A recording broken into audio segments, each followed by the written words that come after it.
वाजे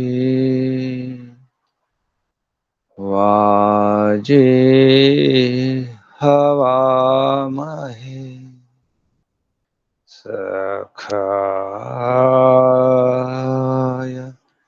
इन्द्रमूतये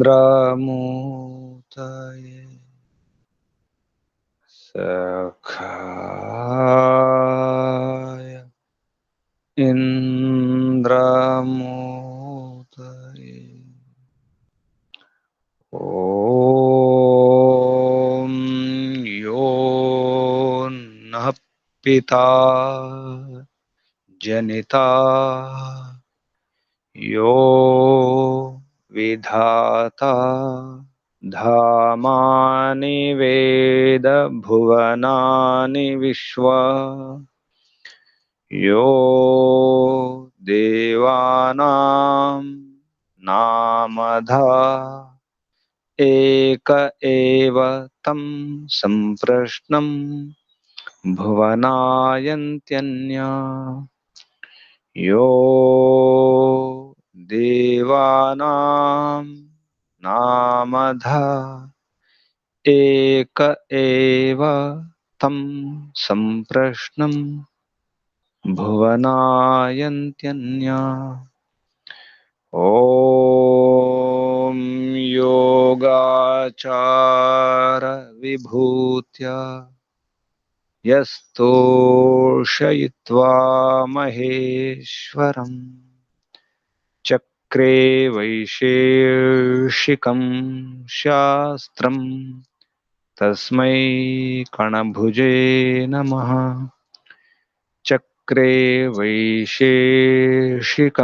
शास्त्रम् तस्मै कणभुजे नमः ॐ शान्ति शान्ति शान्ति परमपिता परमात्मा ओम सर्वरक्षक सर्वाधार सदा रक्षक सर्वरक्षक ओम भूर्भुवस्वः शाश्वत पिता शाश्वत माता सर्वपिता सर्वमाता आत्मदा ज्ञानदा बलदा सर्वदा मोक्षदा ఓం ఓంకు వందనాలు ఋషులకు మహర్షులకు మునులకు యోగులకు గురువులకు ఆచార్యులకు అధ్యాపకులకు పెద్దలకు మాతాపితలకు శ్రేయోభిలాషులకు మిత్రులకు జడ చేతనాది చరాచర జగత్తుకు వందనాలు सर्वेभ्यो नमो नमः प्रणव प्रणाम आत्म बंधुलारा शाश्वत बंधुलारा आत्मीय बांधवुलारा मित्रुलारा अत्यंत दुख निवृत्ति अभिलाषुलारा मुमुक्षुलारा साधकुलारा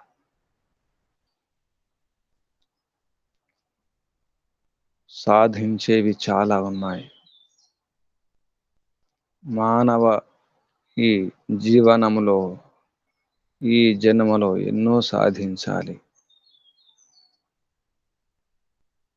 సాధించడానికి సాధనాలు కావాలి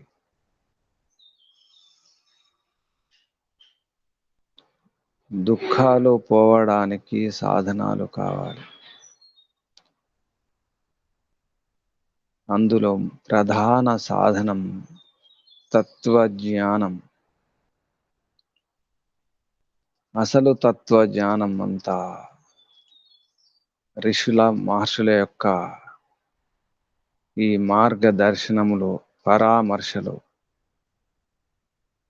ఋషుల యొక్క ఈ మంథనం చింతనం వాటి ద్వారా తేట తెల్లంగా నిగ్గు తేలినటువంటి ఆ సత్యాలను తత్వాలను నిత్య సత్యాలను మన ముందర ఉంచడానికి, పంచడానికి ఋషులు మహర్షులు ప్రయత్నం చేసినారు. ఆ తపస్సుల, ప్రయత్నాల, పురుషార్థాల ఫలితమే దర్శనాలు, ఉపనిషత్తులు, వేదాలు, వేదానుకుల శాస్త్రాలు. అందులో వైజ్ఞానిక ప్రక్రియలో మన ముందు కణాద మహర్షి అణువులను, కణాలను, వాటి యొక్క రహస్యాలను, వాటి యొక్క మూల యథార్థ జ్ఞానాలను మన ముందర ఉంచడం జరిగింది. అదే మన ముందర ఉన్నటువంటి వైశేషిక దర్శనం.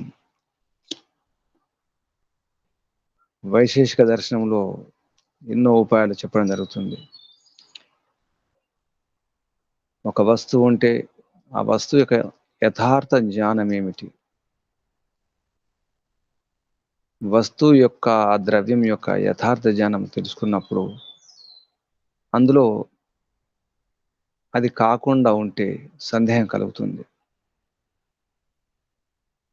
ఉదాహరణకు నీరు శీతలంగా ఉంటుంది, చల్లగా ఉంటుంది, కానీ వేడిగా కూడా ఉంటుంది.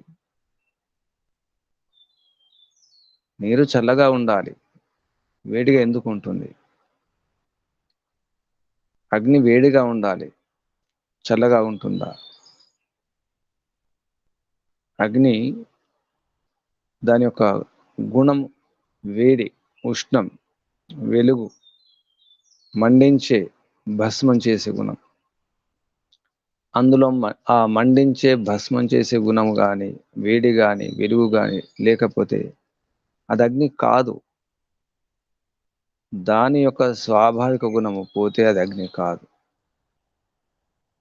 మరి నీటిలో ఉన్నటువంటి ఆ చల్లదనం లేకుండా నీరు కాలుతుంది, నీరు వేడిగా ఉంది, నీటి వలన చెయ్యి కాలింది, బొబ్బలు వచ్చినాయి, పుండైనాయి, పుండ్లు కూడా అయినాయి. దేని వలన? నీటి వలన. నీటిలో చల్లదనం ఉండాలి కదా. వేడి ఎందుకున్నాయి? ఆ వేడి ఎందుకుంది? నీటిలో ఉన్న వేడికి కారణం ఏమిటి? గాలి యొక్క స్పర్శ వేరు, అది విశిష్టమైన స్పర్శ ఉంటుంది. వేడివేడి గాలులు వస్తున్నాయి, చల్లచల్లని గాలులు వస్తున్నాయి, మలయ మారుతాలు వస్తున్నాయి, ఎదురు గాలులు ఆహ్లాదంగా ఉన్నాయి. వేడివేడి గాలులు, సుడిగాలులు వస్తున్నాయి, వడగాలులు వస్తున్నాయి. దానికి కారణం ఏమిటి? ఇలా ఎన్నో విషయాలు. అది కాదు, అది చల్లగా ఉంది, చల్లగా ఉండకూడదు, చల్లగా ఎందుకు ఉంది? వేడిగా ఉండకూడదు, వేడిగా ఎందుకు ఉంది? వస్త్రములో వాసన వస్తుంది, సుగంధం వస్తుంది, వస్త్రంలో రకరకాల వాసనలు వస్తున్నాయి. వస్త్రమే కాదు, ఒక పెట్టె ఉందంటే పెట్టెల నుంచి వాసన వస్తుంది. అది మిఠాయి డబ్బా లేదా ఇతర ఏదైనా డబ్బా కావచ్చు. దేని వలన? ఆ వస్త్రం యొక్క గుణం అది కాదు కదా. మరి ఆ పెట్టె యొక్క గుణం అది కాదు, ఆ గంధం, ఆ వాసన కాదు.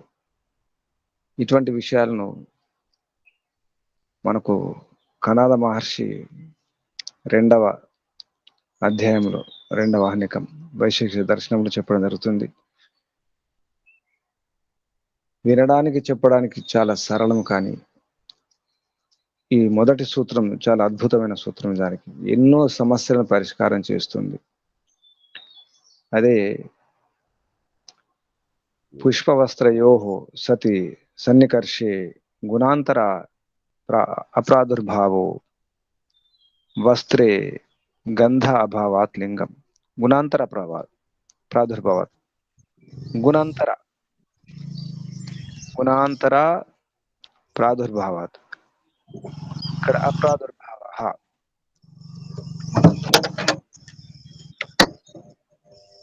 మనం మామూలు సూత్రం అనిపిస్తుంది. పుష్పాలు తెలుసు, వస్త్రం తెలుసు మనకు. పుష్పాలను వస్త్రంలో మూట కడితే తప్పకుండా ఆ పుష్పాల యొక్క వాసన వస్తుంది. సామాన్య విషయమే. విషయం సామాన్యమే, తెలిసిన విషయమే. ఈ తెలిసిన విషయం తీసుకొని ఈ ఉదాహరణతో ఎన్నో విషయాలను, ఎన్నో సమస్యలను పరిష్కారం చేయడానికి ప్రయత్నం చేసినారు కణాద మహర్షి.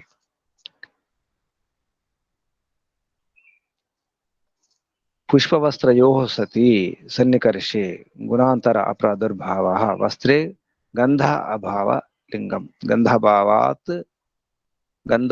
లింగం. గంధ అభావ లింగం.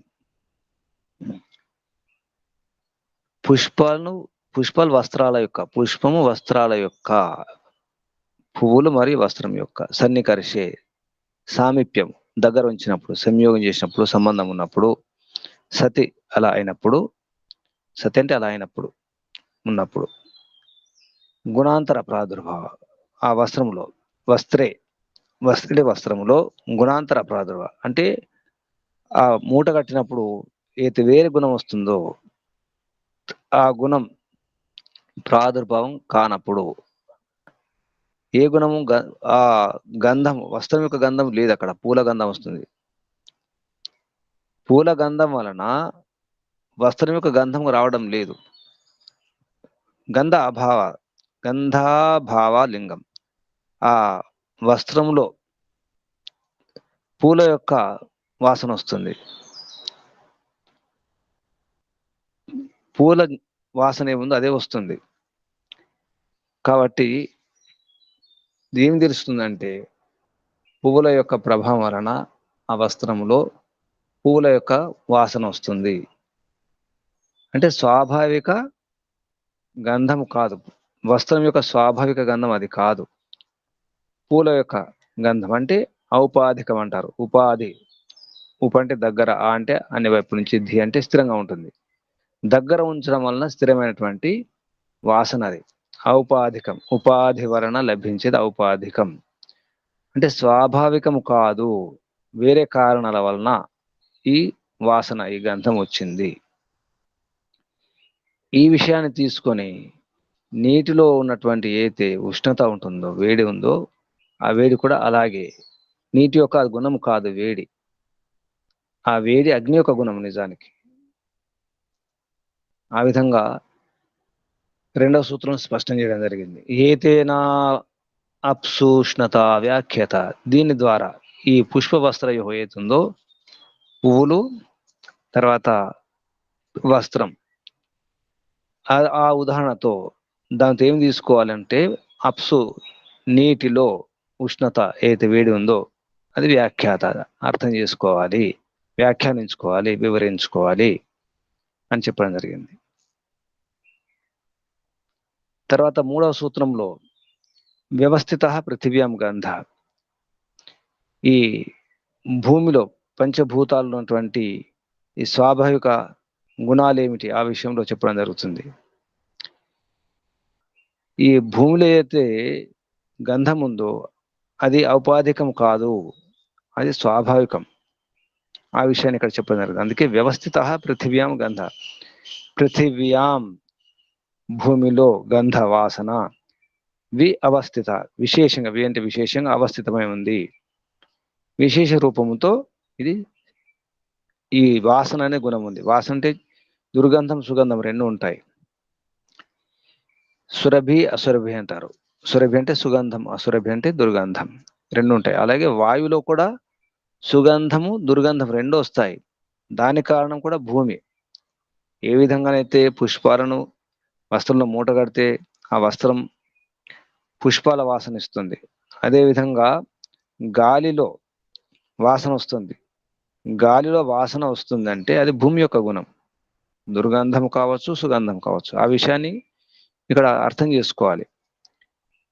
అలాగే నీటిలో వేడి, అది నీటిలో వేడి స్వాభావిక గుణం కాదు, నీటి యొక్క స్వాభావిక గుణం కాదు. అలాగే భూమిలో ఉన్నటువంటి గంధం అవుతుందో అది భూమి యొక్క స్వాభావిక గుణం, అది వ్యవస్థితం. కానీ గాలిలో వచ్చేది సురభి అసురభి, సుగంధం దుర్గంధం, అది భూమి యొక్క ప్రభావం వలన. అలాగే ఈ భూమిలో ఉన్న ఈ సుగంధం దుర్గంధం ఇవి స్వాభావికం చెప్పిన తర్వాత 4వ సూత్రంలో తేజస్సి ఉష్ణత. తేజస్సి అంటే అగ్నిలో, ఉష్ణత అంటే వేడి అనే గుణం ఉంది. ఇక్కడ కూడా వ్యవస్థిత అని రాసుకోవాలి. వ్యవస్థిత పృథివ్యాం గంధ లాగానే తేజస్సి ఉష్ణత వ్యవస్థిత అవుతుంది. ఎందుకంటే ఉష్ణత అనేది స్త్రీలింగం కాబట్టి ఇక్కడ వ్యవస్థిత అవుతుంది. తేజస్సి ఉష్ణత వ్యవస్థిత. అగ్నిలో ఉన్నటువంటి ఆ వేడి అది వ్యవస్థితమే, అంటే విశేష రూపంగా ఉన్నటువంటి, అంటే స్వాభావికమే. అగ్నిలో వేడి అనేది ఉష్ణత అనేది స్వాభావికం. దాన్ని నైసర్గికం కూడా అంటారు. నైసర్గికం అంటే కూడా స్వాభావికమే.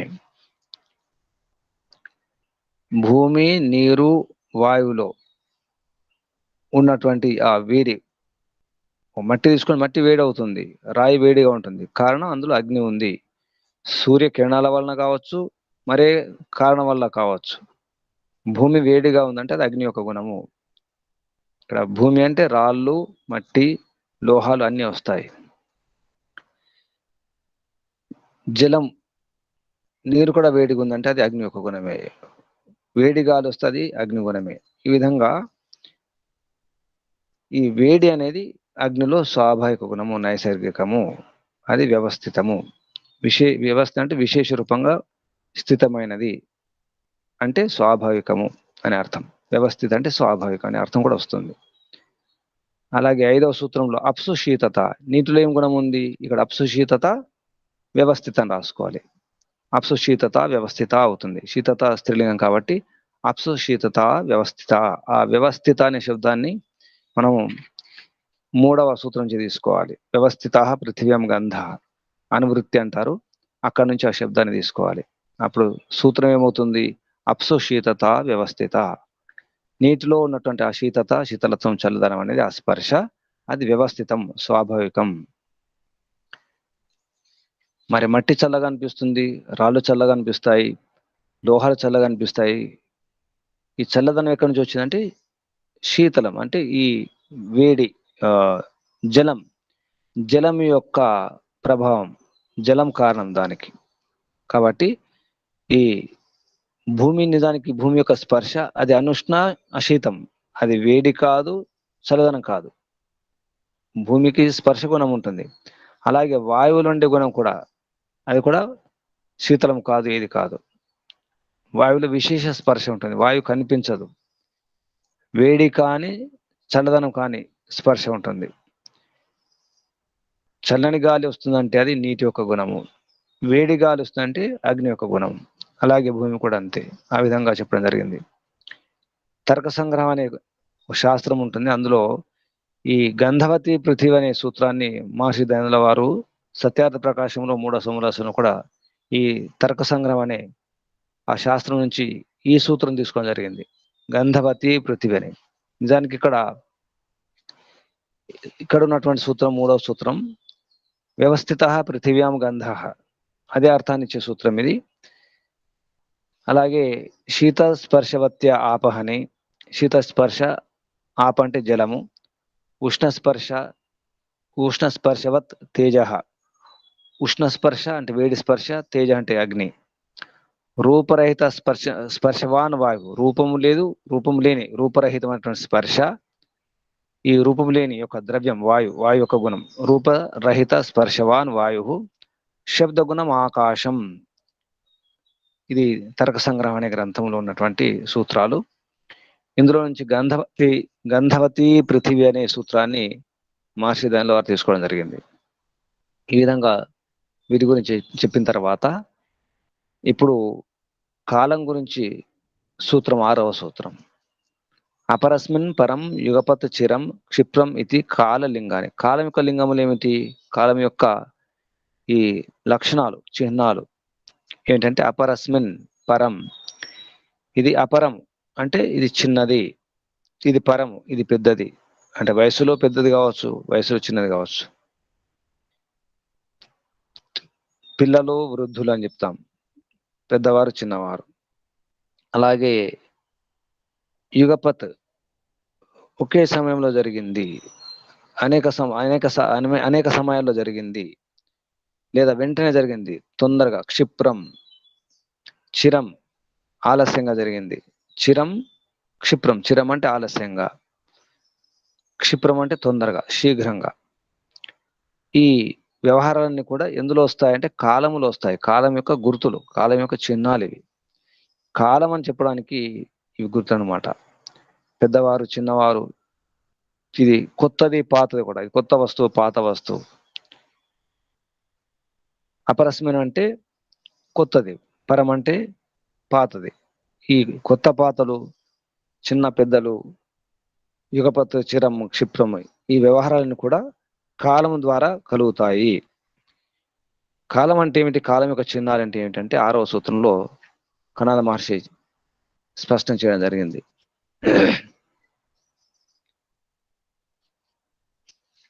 అలాగే అసలు ఈ కాలం ఏమిటి? కాలము అది ద్రవ్యమా, గుణమా, కర్మన అనే సందేహం వస్తుంది. ఆ విషయాన్ని 7వ సూత్రం చెప్పడం జరిగింది. ద్రవ్యత్వ నిత్యత్వే వాయున వ్యాఖ్యాతే. మనం ఈ వైశేషిక దర్శనంలోనే 2వ అధ్యాయంలో మొదటి ఆహ్నికంలో 11వ సూత్రం అందు చెప్పుకోవడం జరిగింది. అద్రవ్యత్వేన ద్రవ్యం, తర్వాత క్రియవత్వాద్ గుణవత్వాచ్చ అద్రవ్యత్వేన నిత్యత్వం ముక్తం అని చెప్పేసి వాయువు గురించి చెప్పుకున్నప్పుడు 2వ అధ్యాయంలో, వైశేషిక దర్శనము 2వ అధ్యాయంలో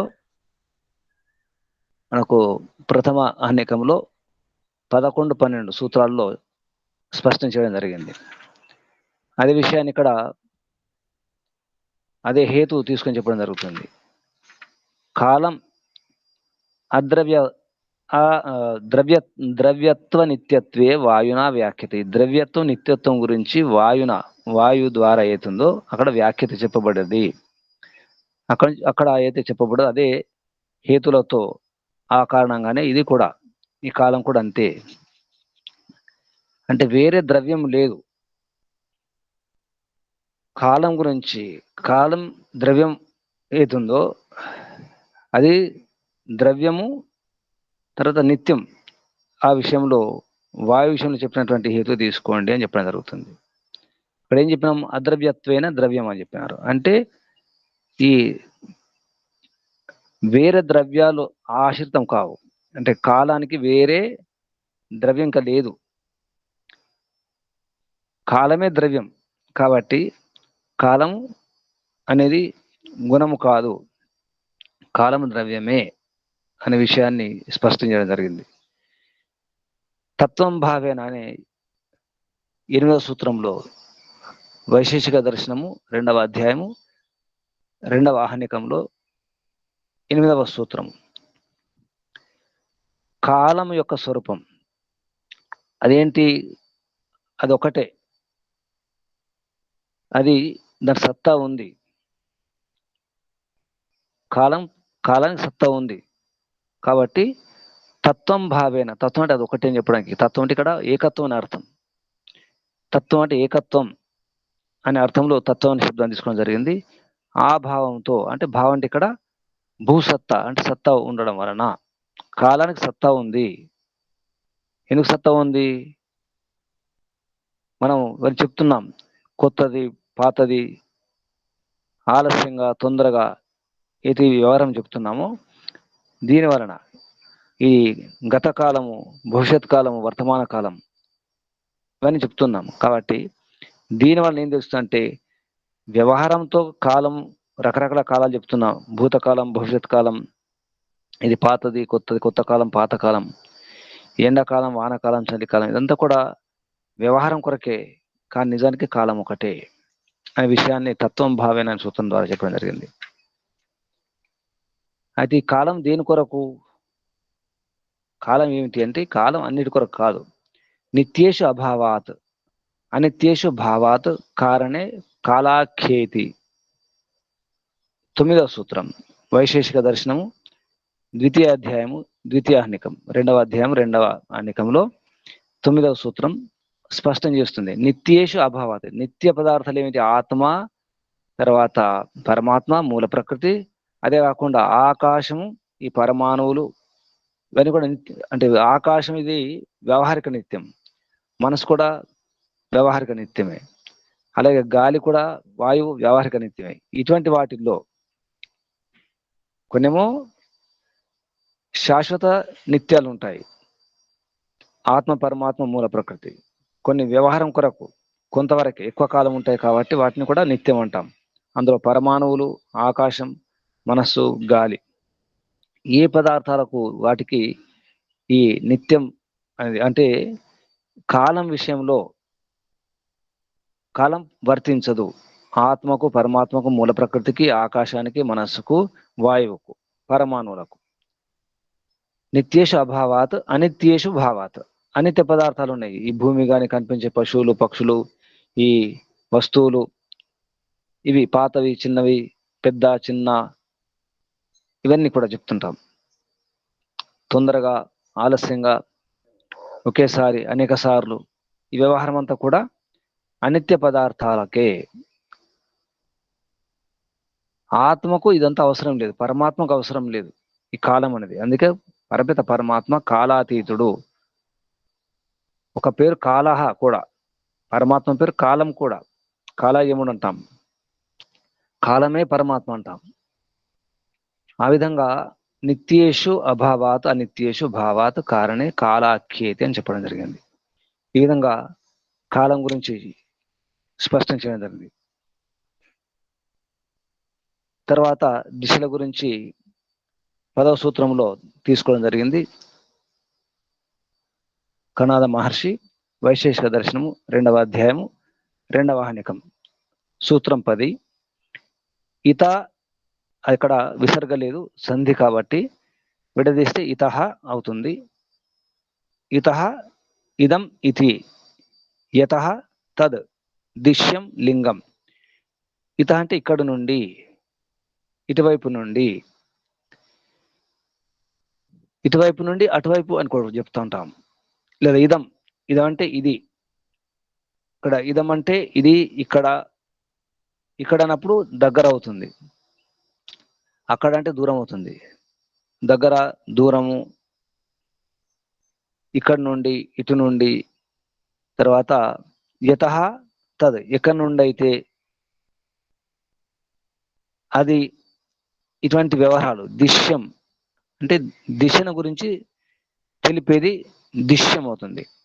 ఉద్దేశ్యం, ఉద్దేశం కూడా అంటాం. ఉద్దేశ్యం, ఉద్దేశ్యం, ఇది దిశ్యము. దిశ్యం అంటే దిశను గురించి తెలిపేది దిశ్యం. దిశను గురించి తెలిపే లింగం అంటే లక్షణము, చిహ్నం. దిశ్యం లింగం. ఏం దిశ్యం లింగం? దిశను గురించి తెలిపే లింగాలు ఏంటంటే ఇటు వైపు, అటువైపు, ఇక్కడ నుండి, అక్కడి నుండి, ఎక్కడి నుండి అయితే దగ్గర, దూరం, ఈ వ్యవహారం అంతా జరుగుతుందో దాని పేరు దిశ. క్రమ పద్ధతిని అనుసరించి కాలం తర్వాత దిశ, ఆ దిశ విషయం తీసుకోవడం జరిగింది 10వ సూత్రంలో. దిశ అంటే ఇది. ఇందులో కూడా అదే హేతు తీసుకొని ద్రవ్యత్వ నిత్యత్వే వాయున వ్యాఖ్యాతే. ఈ వాయు విషయంలో మనము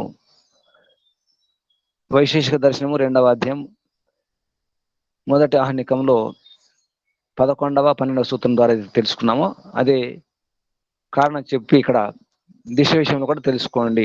ఇంతకుముందు కాలం గురించి కూడా చెప్పడం జరిగింది, ఇప్పుడు దిశ గురించి కూడా అదే సూత్రం. ద్రవ్యత్వ నిత్యత్వే వాయున వ్యాఖ్యాతే. ఈ దిశ యొక్క ద్రవ్యం కావడం విషయంలో కానీ, అది నిత్యం కావడం విషయంలో, దిశ దిశ కూడా నిత్యమే, అది ద్రవ్యం అవుతుంది. ఎందుకంటే వేరే ద్రవ్యం కావడానికి వీల్లేదు, వేరే ద్రవ్యాలు లేవు. ఎందుకంటే అది గుణం కాదు, దిశ అనేది గుణము కాదు. గుణమైతే గుణము ఒక ద్రవ్యాన్ని ఆశ్రయిస్తుంది, కానీ ఈ దిశ అనేది వేరే ద్రవ్యం లేదు. ఇది కర్మ కూడా కాదు కాబట్టి, కర్మ కాదు, గుణము కాదు కాబట్టి దిశ అనేది ద్రవ్యము. ఆ ద్రవ్యం విషయంలో కానీ, నిత్యత్వం విషయంలో కానీ, ఆ వాయువు గురించి చెప్పినటువంటి ఆ హేతువులు తీసుకోండి అని చెప్పబడ్డది దాన్ని అర్థం చేసుకొని ఈ సూత్రం చెప్పడం జరుగుతుంది. 11వ సూత్రంలో ద్రవ్యత్వ నిత్యత్వే వాయున వ్యాఖ్యాతే. తత్వం భావేన, మళ్ళీ అదే హేతు. తత్వం అంటే ఏకత్వం. ఈ దిశ కూడా ఒకటే, భావేన సత్తా ఉంది. తత్వం భావేన వ్యాఖ్యాతం అని మొత్తం సూత్రం. తత్వం భావేన వ్యాఖ్యాతం. ఈ తత్వం అనేది, ఏకత్వం అనేది అదొకటే. తత్ స్వరూపం. మన తత్వం అంటాం. దాని యొక్క అర్థం ఏంటంటే తత్ స్వరూపం, దాని యొక్క స్వరూపం అదే అని చెప్పడమే తత్వం. తత్వజ్ఞానం అంటే తత్ స్వరూపం అంటే ఉన్నది యథార్థ స్వరూపమే తత్వము. తత్ త్వం అంటాం. నిజానికి విడదీస్తే తత్ త్వం కాదు, నిజానికి తత్ స్వరూపం. తత్ స్వరూపమే తత్వం. ఇది ఏకత్వం. దిశ కూడా ఒకటే. ఆ విధంగా మరి ఎందుకు కారణం, ఏ కారణం వల్ల అవి నానా రకాలంటే కార్య విశేషేణ నానత్వం. 13వ సూత్రం వైశేషిక దర్శనము, ద్వితీయ అధ్యాయము, ద్వితీయాహ్నికం, సూత్రం 13లో ఈ నానా రకాలు ఎందుకున్నాయి ఆ విషయం చెప్పడం జరుగుతుంది. కార్య విశేషేణ నానాత్వం. ఈ నానత్వం అనేది కార్య విశేషం వలన, విశేష కార్యాల వలన అలా జరుగుతుంది.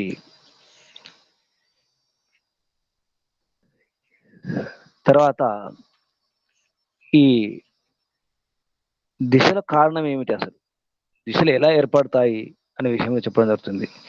దిశ నిజానికి దానంతట అదే దిశ ఉండదు. అక్కడ ఒక వస్తువు కానీ, ఒక వ్యక్తి కానీ, ఏదైనా ఒకటి ఉండాలి, ఒక ద్రవ్యం ఉండాలి, ఒక విషయం గురించి, ఒక పదార్థం గురించి చెప్పబడాలి. అప్పుడే దిశలు మొదలవుతాయి. ఆ విషయాన్నే 14వ సూత్రంలో చెప్పడం జరుగుతుంది. వైశేషిక దర్శనము, ద్వితీయ అధ్యాయము, ద్వితీయాహ్నికంలో సూత్రం 14. ఆదిత్య సంయోగాత్ భూతపూర్వాత్ భవిష్యతః భూతాత్ చ ప్రాచీ. ప్రాచి అంటే తూర్పు లేదా ముందర. ప్రాచి అంటే ముందర కూడా అర్థం వస్తుంది, మన ముందు. పూర్వ దిశ, ప్రాచి దిశ. మనం ప్రాచి దిగగ్ని అని చెప్పేసి సంధ్య మంత్రాలు చెప్పుకుంటాం. ప్రాచి అంటే తూర్పు, ముందర అని అర్థం. ఆదిత్య సంయోగాత్, ఆదిత్యుని యొక్క సంయోగ వలన జరుగుతుంది. అందుకే సూర్యుడు ఉదయించేదే తూర్పు అంటారు. ఇటువైపు సూర్యుడు వేస్తే అదే తూర్పు. అలాగే భూతపూర్వాత్ భవిష్యత్ భూతాచ్చ. ఈ భూతకాలము, భవిష్యత్ కాలము, భూతాత్ అంటే వర్తమాన కాలము, ఇవన్నీ కూడా సూర్యుని యొక్క సంయోగ వలన అంటే సూర్యోదయం వలన జరుగుతాయి. సూర్యుడు కారణంగా జరుగుతుంది. అందుకే ఈ దిశలు ఎప్పుడు పుట్టినాయంటే సూర్యోదయం నుంచి అంటారు. సూర్యుడు ఎప్పుడైతే సృష్టి నిర్మాణం, ఈ జగత్తు నిర్మాణం తర్వాత సూర్యుని యొక్క ఆ ఉదయం మొదలైందో అప్పటి నుండి నిజానికి ఈ దిశలు మొదలైనాయి. కానీ కొందరు ఏమంటారంటే సూర్యోదయం అయినప్పటి నుండి సృష్టి ఆరంభమైనట్టు చెప్తుంటారు. సూర్యోదయం ఎప్పుడు జరిగిందో ఆ రోజు నుండి సృష్టి అని కొందరు చెప్పడం జరుగుతుంది. అంటే ఈ జ్యోతిష్య గ్రంథాలలో కొన్ని శ్లోకాలు వస్తాయి. అందులో మొట్టమొదటిసారి సూర్యోదయం అయిన రోజు నుంచి సృష్టి ఆరంభం, కానీ అది వాస్తవం కాదు. దీని ఒకటి ఏం తెలుస్తుంటే దిశలకు ఈ కాలం. అందుకే కొందరు ఏమంటారు కాలం కూడా అప్పుడే మొదలైంది, సూర్యోదయం నుంచి. మొట్టమొదటిసారి ప్రథమ సూర్యోదయం నుంచి కాలం మొదలైంది. ఈ కాల గణన, ఈ దిశల గణన అంటారు. అందుకే భూతకాలం, భవిష్యత్ కాలం ఇదంతా కూడా సూర్యోదయానికి ఆపాదిస్తారు, అంటగడతారు. ఇక్కడ సూత్రం ఆదిత్య సంయోగాత్ భూత పూర్వాత్ భవిష్యతో భూతాచ్చ ప్రాచి. ఇది ఒక అద్భుతమైన సూత్రం. ఇది తూర్పు ఎటువైపు అంటే సూర్యుడు ఉదయించేది తూర్పు. దాన్ని బట్టి అన్ని దిశలు వస్తాయి, దిక్కులు వస్తాయి. తర్వాత మరి మిగతా దిశలు, సరే తూర్పు గురించి చెప్పినారు, మిగతా దిశలు ఏంటంటే తథ, అలాగే దక్షిణ ప్రతీచి ఉదీచి చ. తథ అంటే అలాగే, అదే విధంగా దక్షిణ దిక్కు గాని, ఈ ప్రతీచి అంటే పడమర గాని, ఉదీచి అంటే ఉత్తరం, ఈ దిశలని కూడా. అదే కాకుండా ఉపదిశలు, మరి ఆ విషయాన్ని 16వ సూత్రం చెప్పడం జరిగింది. 15వ సూత్రంలో దక్షిణ దిక్కు, పడమర దిక్కు, ఉత్తర దిక్కు గురించి, తర్వాత తూర్పు దిక్కు నుంచి చెప్పడం జరిగింది ఆదిత్య సంయోగాత్ అని. ఇప్పుడు దక్షిణము, ప్రతీచి, ఉదీచి, ఇది 15 సూత్రం అని చెప్పి 16 సూత్రంలో ఉపదిశలు, దాన్ని దిగంతరాలు అంటారు. దిగంతరాలు ఏతైన దిగంతరాల అని వ్యాఖ్యాత అని. ఇదే విధంగా దిగంతరాల గురించి, ఉపదిశల గురించి వ్యాఖ్యాత అని చెప్పబడ్డది. అర్థం చేసుకోండి. ఆ విధంగా ఉపదిశలు ఏమిటి? ఆగ్నేయము, నైరుతి, వాయవ్యము, ఈశాన్యము. అదే కాకుండా ఈ పైన కింద ఊర్ధం, ధ్రువ కూడా అంటారు. కింది దిక్కు, పై దిక్కు, ఈ దిశలన్నీ కూడా సూర్యుని వలన జరుగుతున్నాయి. నిజానికి సూర్యుడే కాదు, మనం ఉంటే, మనం నిలబడితే మనకు ముందర, మన వెనక, మన కుడి, మన ఎడమ, పైన, క్రింద ఇవన్నీ కూడా ఉంటాయి. ఒక వస్తువు ఉన్నంతే, ఒక వస్తువు కుడికి, ఎడమ, ముందు, వెనక, పైన, కింద అవన్నీ ఉంటాయి. అంటే ఆ వస్తువు లేకపోతే, వ్యక్తి లేకపోతే, ఏది లేకపోతే ఏ దిశ లేదు. నిజానికి ఏ దిశ లేదు. దిశనే సాపేక్షం. అక్కడ సూర్యోదయం జరిగింది కాబట్టి అక్కడ నుంచి మొదలైంది. సూర్యోదయం అక్కడ తూర్పు జరిగింది, దాన్ని బట్టి తూర్పు, పడమర, ఈ ఉత్తర దక్షిణాలు, మిగతా ఉపదిశలు, ఈ పైన క్రింద, ప్రతి వస్తువుకు దిశలు ఉంటాయి. అది లేకపోతే ఏ దిశ లేదు. కాబట్టి వాస్తు అనేది వాస్తవం కాదు అని అర్థం చేసుకోవాలి.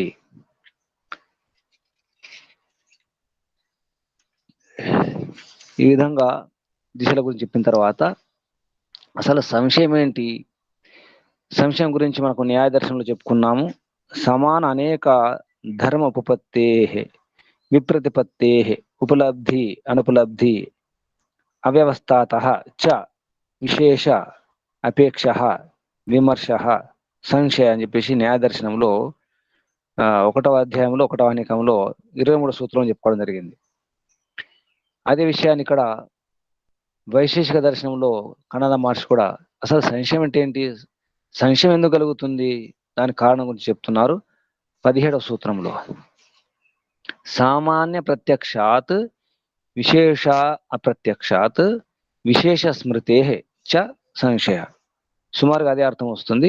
సామాన్య ప్రత్యక్షం, సామాన్య లక్షణాలు కనిపిస్తున్నాయి, సాధారణ లక్షణాలు, కానీ విశేష అప్రత్యక్ష, విశేష లక్షణాలు కనిపించడం లేదు.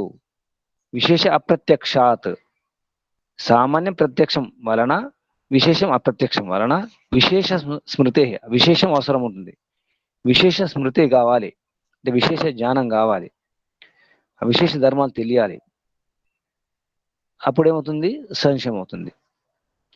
సామాన్యంగా తెలుస్తున్నాయి సామాన్య ధర్మాలు, సామాన్య లక్షణాలు, గుర్తులు, కానీ విశేషం ఏంటి?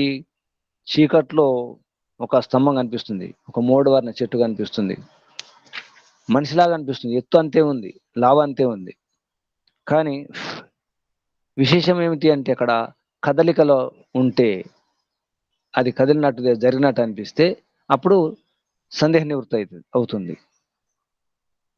సామాన్యంగా అంత ఎత్తు, లావు కనిపిస్తున్నాయి, ఇవి సామాన్య లక్షణాలు, కానీ విశేషంగా కదలికలు లేవు కాబట్టి అక్కడ మనకేమనిపిస్తుంది, అది మనిషా లేకపోతే అది స్తంభమా ఏమిటి అనేది సందేహం కలుగుతుంది. సందేహం కలగడానికి కారణం ఇది అని చెప్పడం జరుగుతుంది ఈ సూత్రంలో. ఇది సందేహం ఇలా ఉంటుంది. తర్వాత 18వ సూత్రంలో దృష్టం చ దృష్టవత్, ఇది చ అంటే మరియు, దృష్టం 17వ సూత్రంలో కారణం చెప్పడం జరిగింది సంశయానికి. అంతేకాకుండా ఇది ఇలా కూడా జరుగుతుంది. దృష్టం చ దృష్టవత్, ఒకసారి ఒక వస్తువును చూసినాము కానీ అది ఆ లక్షణాలు లేవు, చూడడం జరిగింది, ఒక మనిషిని చూసినాం అలాగే, కానీ అలాగా లేదు. అటువంటప్పుడు కూడా ఈ సందేహం కలుగుతుంది. రెండు చూసిన విషయాలే, మనిషిని చూసినాము, ఆ స్తంభాన్ని చూసినాము, చూసినట్టుగా అది లేదు, అప్పుడు కూడా అలాగే జరుగుతుంది. ఆవుని చూసినాం, ఆవు యొక్క కొమ్ములను చూసినాం, కానీ ఆ కొమ్ములు అంటే మరో కొమ్ములు కనిపిస్తున్నాయి, అది ఆవా వేరే జంతువా? అలా రెండు చూసిన విషయమే కానీ చూసినట్టుగా లేదు కాబట్టి సందేహం కలుగుతుంది. దృష్టం చ దృష్టవత్, చూసినట్టుగా చూడడం లేదు, అలా కనిపించడం లేదు. దాన్ని ఇంకా స్పష్టం చేస్తున్నారు 19వ సూత్రంలో. యథా దృష్టం అయథా దృష్టత్వాచ ఏ విధంగా చూసినామో ఆ విధంగా కనిపించడం లేదు. యథాదృష్టం ఏ విధంగా చూసినామో చూసి ఉన్నాం ఇంతకుముందు, అయథాదృష్టత్వాత్ ఆ విధంగా కనిపించకపోవడం వలన చ అంటే ఇక్కడ అలా కూడా సంశయం కలుగుతుంది. ఒక వ్యక్తిని చూసినాము, గడ్డం మీసాలు ఉన్నాయి. తర్వాత అదే వ్యక్తిని చూసినాము, ఇప్పుడు గడ్డం మీసాలు లేవు. గడ్డం మీసాలు లేవు కాబట్టి లక్షణాలు కనిపిస్తున్నాయి, కానీ అదే ఆ వ్యక్తియా కాదా వేరే వ్యక్తియా, ఈ విధంగా సంశయం కలుగుతుంది. తర్వాత ఈ స్వయం మనకే సందేహం కలుగుతుంది. అసలు నాకున్నటువంటి జ్ఞానం సరైందా కాదా, అసలు నేను ఎవరు, అసలు ఈ శరీరం ఏమిటి, ఈ ఆత్మ ఏమిటి, నేనేనా, అసలు ఈ ఆలోచనలు నావేనా, ఇటువంటి కూడా సంశయాలు వస్తుంటాయి. ఆ విషయాన్ని విద్యాతశ్చ సంశయ. ఇక్కడ విద్య అంటే యథార్థ జ్ఞానం, అవిద్య అంటే అయథార్థ జ్ఞానం. విద్య అంటే ఇంకొక అర్థం కూడా ఉంది, ఉపలబ్ధి అని, అంటే ఉండడం అనే అర్థం కూడా వస్తుంది. విద్యమానం. అవిద్య అంటే లేకపోవడం, అనుపలబ్ధి, లబ్ధి, ఉపలబ్ధి, అనుపలబ్ధి. అటువంటిప్పుడు కూడా సంశయాలు వస్తాయి స్వయంగా. ఎందుకంటే అక్కడ పొగను చూసినాము, అగ్నిని చూసినాము. ఆ అగ్నికి పొగకు సంబంధం చూసినాము, రెండు తెలుసు. మరొక చోట నీళ్ళను చూసినాము, నీళ్ళపైన పొగలు వస్తున్నాయి, ఆవిర్లు వస్తున్నాయి, చలికాలంలో కనిపిస్తాయి. మరొక చోట పొగను చూస్తున్నాం, అప్పుడు అనిపిస్తుంది అది నిజానికి అగ్ని ఉందా, కింద నీళ్లు ఉన్నాయా, అది నీళ్ళ యొక్క ఆవిర్లా, నిజంగా అగ్ని యొక్క పొగన, ఇటువంటి సందేహం కలుగుతుంది. నదిలో నీళ్ళను చూసినాము, ఎండమావుల్లో కూడా నీళ్ళను చూసినాము. ఎండమావులో నీళ్ళ, నిజంగా నదిలో నీళ్ళ, రెండు చూసినవి. మరి విద్య అవిద్యాతశ్చ సంశయం, ఈ విధంగా సంశయం కలుగుతుంది తన జ్ఞానంలోనే. లెక్కగట్టి ఈరోజు గ్రహణం జరగబోతుంది అని చెప్పినాము, జరిగింది. మరొకసారి చెప్పినాము, జరగలేదు. అప్పుడు సంశయం కలుగుతుంది, నేను చెప్పినటువంటి ఆ జ్ఞానం సరైందనా కాదా, నాకు తెలుసా తెలియదా, ఈ విధంగా సంశయాలు కూడా కలుగుతాయి. అంటే లోపల సంశయాలు ఇవి. సంశయాలు లోపల ఉంటాయి, బయట కూడా ఉంటాయి. ఈ విషయాలను విద్య అవిద్యాతశ్చ సంశయ అనే విషయం ఈ సూత్రంలో 20వ సూత్రం చెప్పడం జరిగింది. వైశేషిక దర్శనము 2వ అధ్యాయము 2వ హణికంలో 20వ సూత్రంలో విద్య అవిద్యాతశ్చ సంశయ. తర్వాత ఈ శబ్దం ఏమిటి, సంశయం బాగుంది కానీ ఈ శబ్దం ఏమిటి, సంశయాన్ని ఇక్కడ సంశయాన్ని ఒక పునాది వేస్తూ భూమిక ఈ పరిచయం చేస్తూ అసలు ఈ శబ్దం ఏమిటి, శబ్దం యొక్క లక్షణం ఏమిటి అనే విషయం తీసుకోవడం జరిగింది. ఈ శైలి న్యాయదర్శనం కూడా ఉంది. శబ్దం గురించి న్యాయదర్శనం చాలా వివరణ ఉంది. మళ్ళీ ఇక్కడ కనాద మహర్షి కూడా వైశేషిక దర్శనంలో 2వ అధ్యాయంలో 2వ హణికంలో 21 సూత్రంలో ప్రారంభిస్తున్నారు. శ్రోత్ర గ్రహణో యో అర్థ స శబ్ద. శ్రోత్ర గ్రహణం, చెవి ద్వారా గ్రహణం జరుగుతుంది, గ్రహించడం జరుగుతుంది. ఏదైతే చెవి ద్వారా గ్రహించడం జరుగుతుందో, గ్రహింపబడుతుందో, యహ ఏదైతే, అర్థ అర్థం అంటే ఇక్కడ విషయం, ఏదైనా విషయం, అది పదార్థం కావచ్చు, ఏదైనా కావచ్చు, విషయం.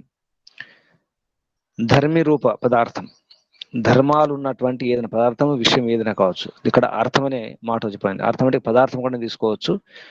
ఇక్కడ ఆ ఇంద్రియానికి సంబంధించిన ఇంద్రియార్థం అన్నమాట, ఇంద్రియానికి సంబంధించిన విషయము. స శబ్ద, అది శబ్దం అంటారు. చెవి అనే ఈ శ్రోత్రేంద్రియానికి సంబంధించిన విషయం, అది చెవి ద్వారా గ్రహింపబడేది కాబట్టి శబ్దం. మనకు మహాభాష్యంలో వస్తుంది, శ్రోత్ర ఉపలబ్ధి బుద్ధి నిర్గ్రాహ్య ప్రయోగేన అభిజ్వలిత ఆకాశదేశ శబ్ద అని చెప్పేసి వర్ణోచ్చరణ శిక్షలు కూడా మహర్షి దానిలో వారు తీసుకోవడం జరిగింది. ఇది మహాభాష్యం సూత్రం. ఇది శ్రోత్ర ఉపలబ్ధి, శ్రోత్రం ద్వారా ఉపలబ్ధం అవుతుంది, లభిస్తుంది. బుద్ధి నిర్గ్రాహ్య, బుద్ధి ద్వారా అది నిగ్రహించబడుతుంది, అంటే నిర్ణయం చేయబడుతుంది. ప్రయోగం ద్వారా అభిజ్వలిత, ప్రయోగం ద్వారా ప్రకాశింపబడుతుంది. ఆకాశదేశ శబ్ద, అంటే ప్రయోగం అంటే ఇక్కడ రెండు తాకడం వలన కావచ్చు, లేదా మాట్లాడడం వలన. ప్రయోగం అంటే నోటిలో నాలుక ప్రయోగం వలన కావచ్చు, లేదా రెండు వస్తువులు ఏదైనా ఎక్కువ వస్తువులు తాకినప్పుడు కావచ్చు. ప్రయోగాన్ని అభిజ్వలిత, ప్రయోగం ద్వారా అది ప్రకాశింపబడుతుంది, బయటకు వస్తుంది, ప్రకటితం కాబడుతుంది. ప్రయోగం ద్వారా ప్రకటమయ్యేది దాని పేరు శబ్దము. అది ఆకాశ దేశ, ఆకాశం దానికి ఆధారం. ఆకాశ దేశం అంటే ఆకాశ ప్రదేశం కాదు, ఆకాశ దేశ శబ్ద, ఆకాశం దానికి ఆశ్రయం, ఆధారము.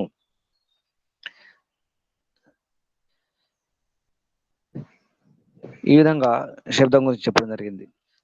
ఇక ఆ శబ్ద విషయాన్ని ఇక్కడ ప్రసంగం తీసుకోవడం జరిగింది. 22వ సూత్రం వైశేషిక దర్శనము, 2వ అధ్యాయం 2వ ఆనికంలో 22వ సూత్రం. తుల్య జాతీయేషు అర్థాంతర భూతేషు విశేషస్య ఉభయథ అదృష్టత్వాత్. ఇక్కడ ఈ శబ్దము తుల్య జాతీయం అంటే సమాన జాతి. అంటే ఈ శబ్దము ఈ గుణ పదార్థమా, ద్రవ్య పదార్థమా, లేదా కర్మ పదార్థమా? ఏమిటి? శబ్దం కనిపించదు కదా, వినిపిస్తుంది. కనిపించదు కాబట్టి కర్మ కాదు, వినిపిస్తుంది. మరి ఏమిటిది? ద్రవ్యమా? శబ్దం ద్రవ్యం అనిపిస్తుంది దానికి, ఎందుకంటే ఆకాశం కనిపించదు. ఆకాశం ద్రవ్యమే, కానీ ఆకాశంలో శబ్దం ఉందంటున్నారు. అసలు ఈ శబ్దానికి అసలు ఆధారం ఏమిటి? శబ్దమే కావచ్చు కదా అని సందేహం వస్తుంది. ఆ విషయాన్ని చెప్పడం జరుగుతుంది. తుల్య జాతి ఏషో, తుల్య అంటే అదే సమాన జాతి. అంటే ఈ గుణం అనుకుంటే గుణం, ఒకవేళ గుణం అనుకుంటే అది గుణం అవుతుందా? అర్థాంతర భూతేషు వేరు, అది కాకుండా గుణం కాకుండా ద్రవ్యాలు కానీ కర్మలు అందులో కానీ విశేషస్య, విశేషం అంటే ఈ చేయి ద్వారా అయితే మనం తెలుసుకుంటున్నామో, అంటే ఈ శబ్దాన్ని కంటి ద్వారా వినలేము, ముక్కు ద్వారా వినలేము, చర్మం ద్వారా వినలేము, నాలుక ద్వారా వినలేము. రుచి, రుచి కాదు, వాసన కాదు, స్పర్శ కాదు, రూపం కాదు. ఇక్కడ అర్థాంతర భూతేషు, ఇక్కడ భూతాలు అంటే ఇక్కడ వేరే ద్రవ్యాలు అన్నమాట, వేరే పదార్థాలు. అటువంటప్పుడు విశేషం ఏంటి అంటే అది చెవి ద్వారా వినడం అనేది జరుగుతుంది, అది విశేషం అనమాట. ఉభయత, ఈ ఏది అనే సందేహం కలుగుతుంది. అదృష్టత్వాత్ అంటే మనకు కనిపించదు కాబట్టి, కంటితో కనిపించదు కాబట్టి అప్పుడేమవుతుంది మరి? ఇది ఏమిటి? ద్రవ్యమా, గుణమా, కర్మమా? ఏదో సంశయం కలుగుతుంది. అందుకే ముందు సంశయం గురించి ఇక్కడ చెప్పడం జరిగింది. విద్యా అవిద్యాతశ్చ సంశయ, శబ్దం ఏమిటి అనే సంశయం. ఆ విషయంలో స్పష్టం చేస్తున్నారు, తర్వాత సూత్రాల్లో వివరిస్తున్నారు కనాద మహర్షి.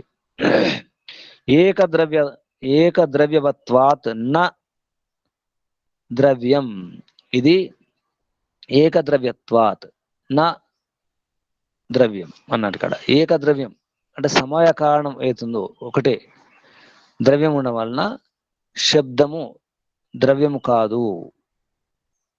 ఎందుకంటే ద్రవ్యం అయితే ఎలా? అది ద్రవ్యం అయితే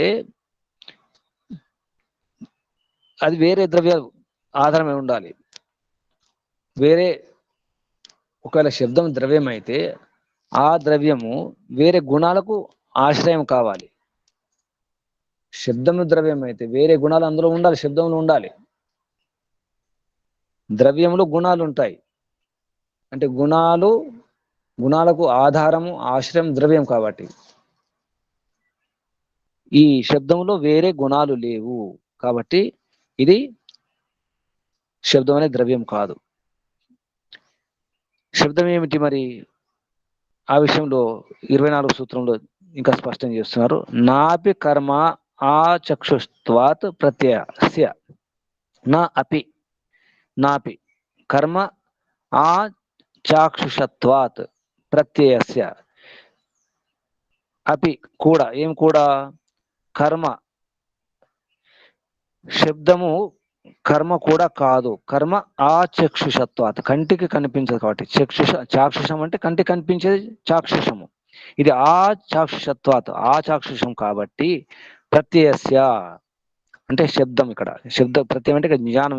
శబ్దం యొక్క జ్ఞానం అవుతుందో, ప్రత్యయం అంటే జ్ఞానం, శబ్దం యొక్క జ్ఞానం అవుతుందో అది ఆచాక్షుషత్వాత్ కంటికి కనిపించదు. ఈ కన్ను అనే ఇంద్రియం ద్వారా గృహీతము కాదు, గ్రహింపబడదు.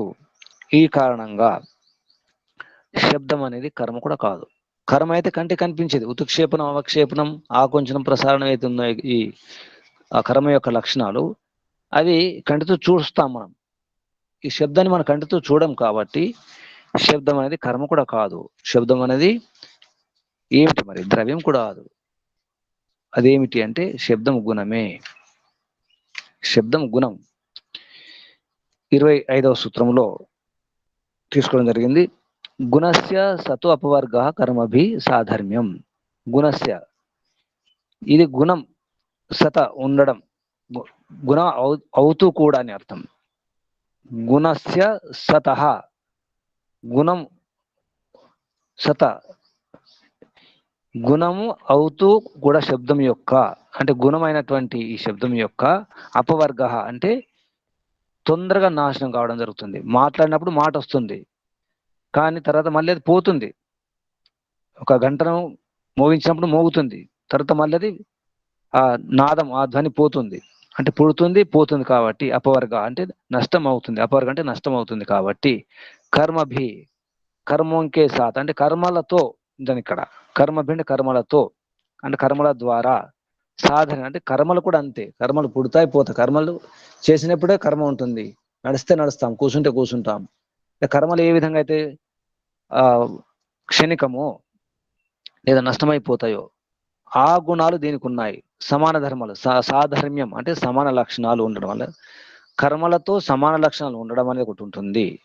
ఆ రకంగా ఇది అపవర్గం అవుతుంది. అంటే శబ్దం పోతుంది, పుడుతుంది పోతుంది. పుడుతుంది పోతుంది అంటే ఏమిటి?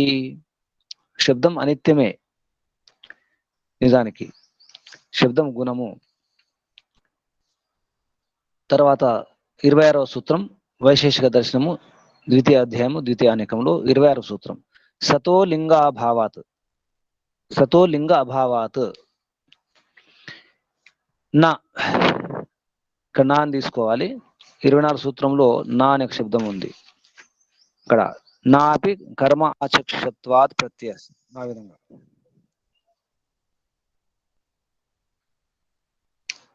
సతో లింగాభావాత్.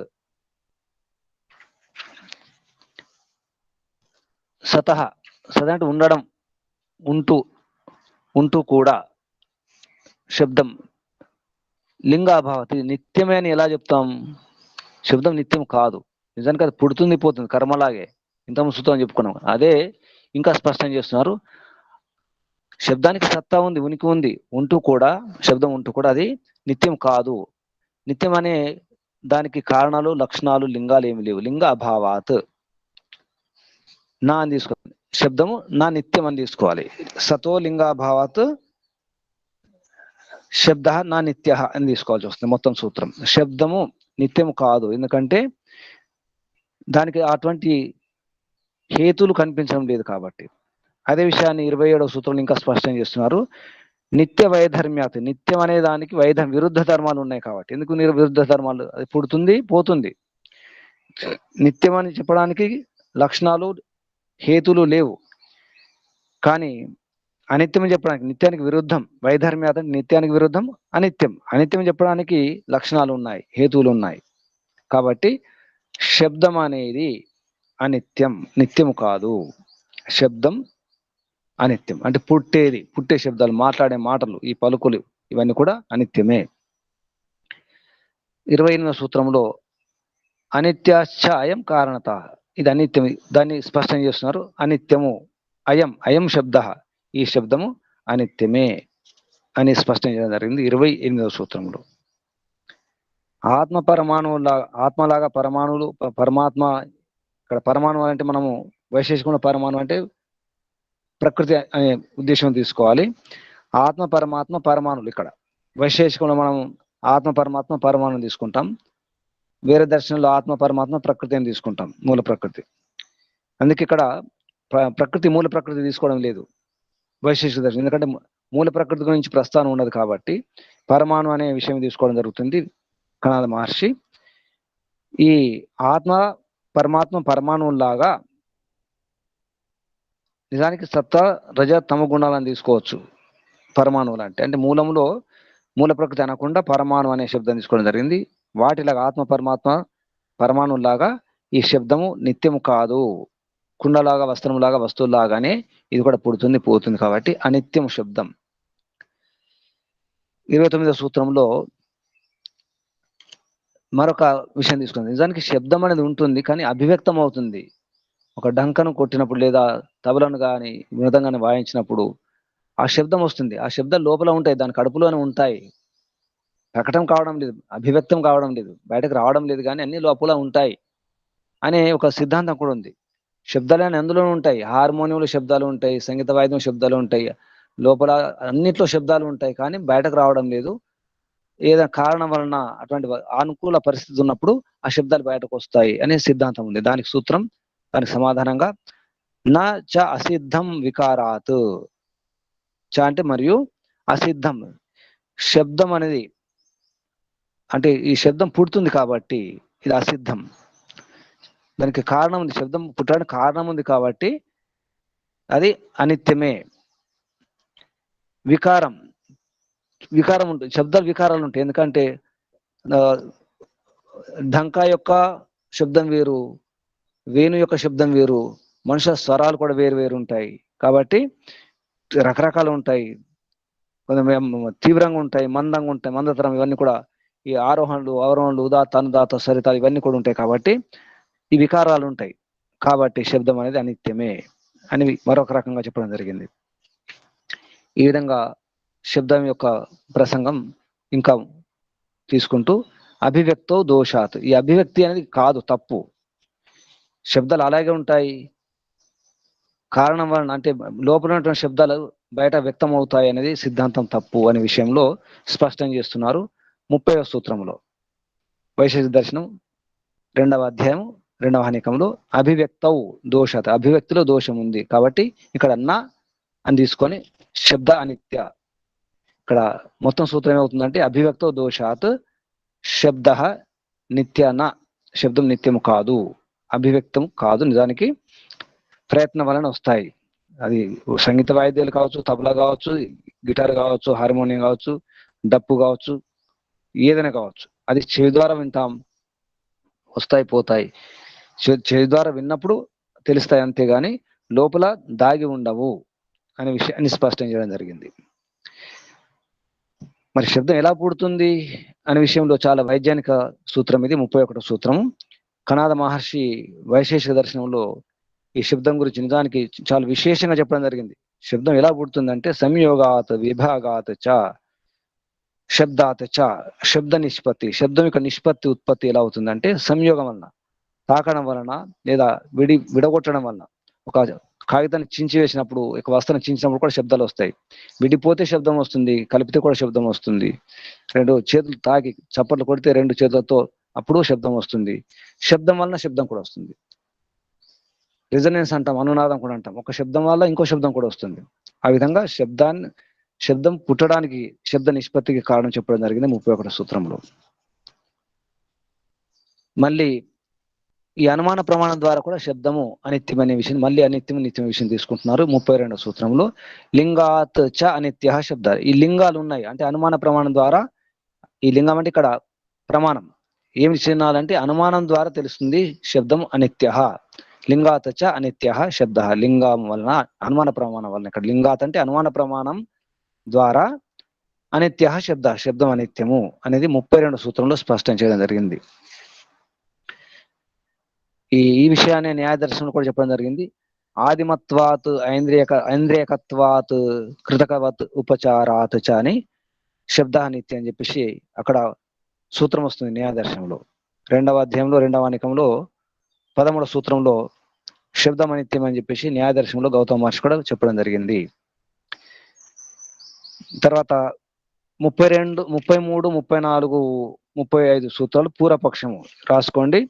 33, 34, 35 ఈ 3 సూత్రాలు పూర్వపక్షము. ఏంటంటే ద్వయోస్తు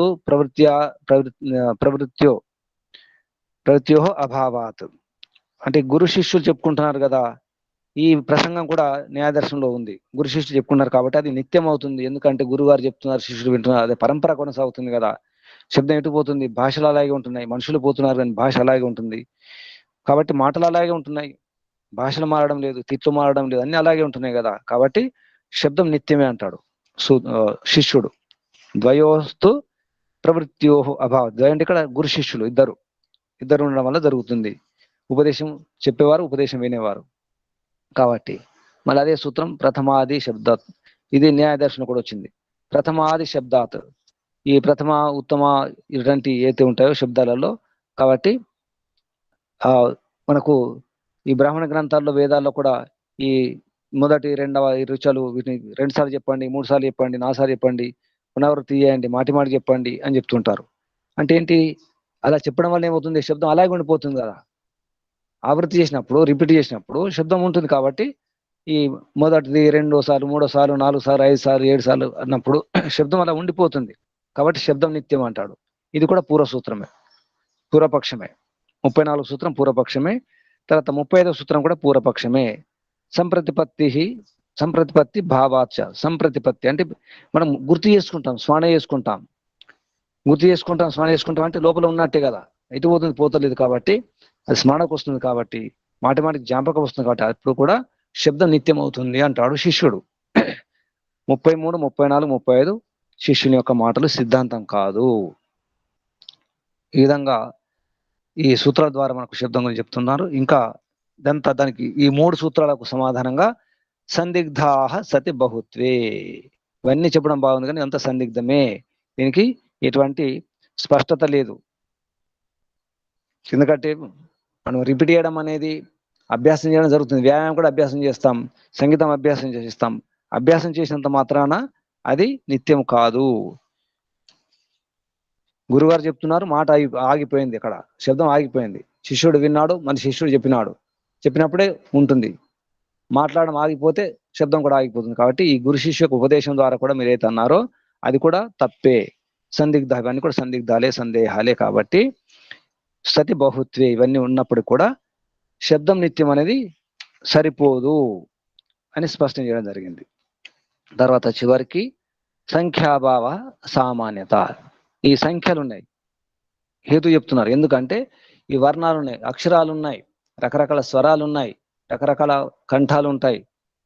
కాబట్టి దీని ద్వారా కూడా సంఖ్యాభావ, సంఖ్యలు ఉండడం వల్ల కూడా స్వరాలు ఇవన్నీ రకరకాల ఈ సరిగమలు ఉన్నాయి, ఇవన్నీ ఉన్నాయి. కాబట్టి సామాన్యంగా ఇవి ఉంటాయి. కాబట్టి దీని వల్ల ఏం తెలుస్తుంది అంటే శబ్దం అనిత్యమే, శబ్దం నిత్యము కాదు అని స్పష్టం చేయడం జరిగింది.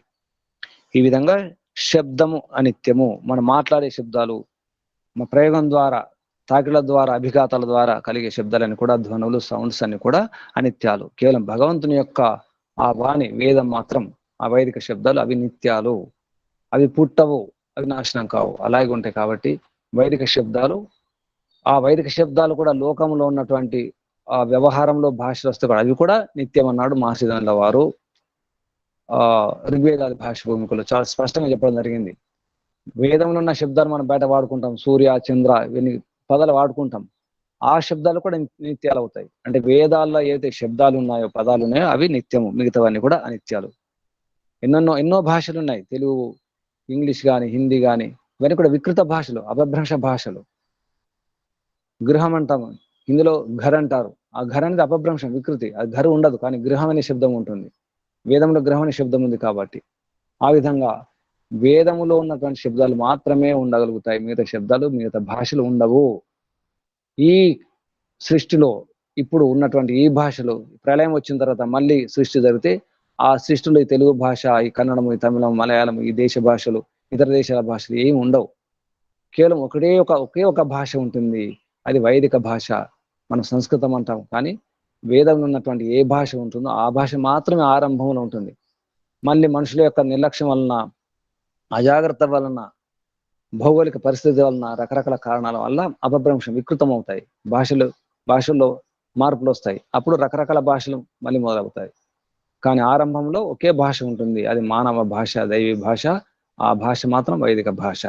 ఆ విధంగా ఆ భాష మాత్రమే, ఆ శబ్దాలు మాత్రమే నిత్యాలు, మిగతావన్నీ కూడా నిత్యాలు అని చెబుతూ అర్థం చేసుకోవాలి. భగవంతుడు నిత్యం, భగవంతుని యొక్క వాణి నిత్యం. ఎందుకంటే ప్రళయంలో కూడా, ఎందుకంటే శబ్దం ఉందంటే ఆకాశ దేశ శబ్ద. ప్రళయంలో ఆకాశం ఉండదు. ఆకాశం లేనప్పుడు శబ్దాలు ఎలా ఉంటాయి? ఆధారం లేనప్పుడు. కాబట్టి ఆకాశం ఉండదు కాబట్టి శబ్దాలు కూడా ఉండవు, అన్నీ పోతాయి, ప్రళయంలో ఏమి ఉండవు. కానీ వైదిక శబ్దాలు ఉంటాయి, వేద మంత్రాలు ఉంటాయి. ఎందుకంటే భగవంతుడు అప్పుడు కూడా ఉంటాడు, ప్రళయంలో కూడా ఉంటాడు కాబట్టి భగవంతుని దగ్గర భాష ఇవన్నీ కూడా ఉంటాయి. పరమిత పరమాత్మ అనాది అనంతం. అలసాలాసి పూర్వ శిలాంజాలాసి ఉత్తర నీల గలసాల. పూర్వం, ముందు, వెనుక, ఎప్పుడు ఉత్తరం కూడా అంటే ప్రళయం తర్వాత కూడా, ముందు కూడా ఎప్పుడు ఉండేది పరమిత పరమాత్మే. కానీ ఆ పరమిత పరమాత్మ అలసాలాసి, అలసులకు లభించడు, సోమరులకు లభించడు, పురుషార్థపరులకి పరమిత పరమాత్మ లభిస్తాడు. నీలగలసాల సర్వవ్యాపకుడు సర్వాంతర్యామి పరమిత పరమాత్మ నీలాగలసాల. అథర్వేద మంత్రం, అద్భుతమైన మంత్రం ఇది. అలసాలాసి పూర్వ శిలాంజాలాసి ఉత్తర నీలగలసాల అని చెప్తూ ఈ శబ్దాలన్నీ ఉంటాయి, వేద మంత్రాలు ఉంటాయి. కానీ ఆ వేద మంత్రాలు, వేదాలకు అనుకూలంగా రాసినటువంటి ఈ మనుస్మృతి కానీ, ఈ బ్రాహ్మణ గ్రంథాలు, ఈ దర్శన గ్రంథాలు, ఉపనిషత్తులు, ఈ వాక్యాలు ఇవి ఇలాగే ఉండవు, ఇవి మారుతాయి. మళ్ళీ తర్వాత ప్రళయం తర్వాత మళ్ళీ సర్గలో, మళ్ళీ కల్పంలో. కాబట్టి వేదమే ముఖ్యం, వేదమే మూలం. అందుకే వేదాన్ని అధ్యయనం చేయాలి, వేద శబ్దాలను ఆత్మలో నింపుకోవాలి. అది శాశ్వతం, శాశ్వత శబ్దాలు, శాశ్వత భాష అది అని చెప్పి ఇక్కడ ముంచేద్దాం. పరమిత పరమాత్మకు, ఋషులకు, మహర్షులకు అందరు కూడా ధన్యవాదాలు, వందనాలు. మీకందరు కూడా వందనాలు, అభివందనాలు, అభినందనాలు. ఓం శం శాంతి శాంతి శాంతి. శాంతి పాఠం. ఓం जौ शान्तिरन्तरिक्षं शान्तिः पृथिवी शान्तिः शांति वनस्पतयः शान्तिर्विश्वे देवाः शान्तिः ब्रह्म शान्तिः सर्वं शान्तिः शान्तिरेव शान्तिः सामा शान्तिरेधि। ओम शांति सर्वेभ्यो नमस्ते गुरु जी। ధన్యవాదములు. ప్రణామాలు గురుజీ, ధన్యవాదములు.